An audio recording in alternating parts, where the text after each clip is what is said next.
طبق دستور وزپرس‌های پرزیدنت جمهوری تاجیکستان با مقصد دستگیری قشر نیازمند جامعه در ناحیه وسیع ملاقات رئیس ناحیه با کارمندان خواجگی منزل کمونالی مؤسسه دولتی تعمیر و نگهداری راه و اعضایان تشکیلات‌های جمعیتی دایر گردید. در این واقعه رئیس ناحیه وسیع با آن صاحبکاران و شخصان سخاوتپیشه که به طبقه‌های نیازمند کمک‌های مادی رسانیدند با آنها منتداری بیان کردند.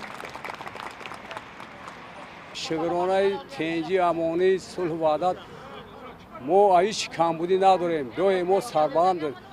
همین دستگیری‌هایی که پرزیدنت به ما میکند دوی ما غمخواری میکند ما منتداریم. از زمین تا آسمان منتدار هستیم.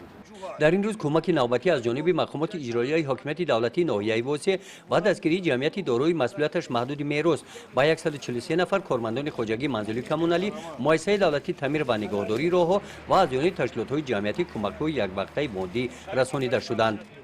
گزارش خواجه نظریف خدای نظر ظهوروف از ناحیه وسیع برای برنامه اطلاعاتی نوید.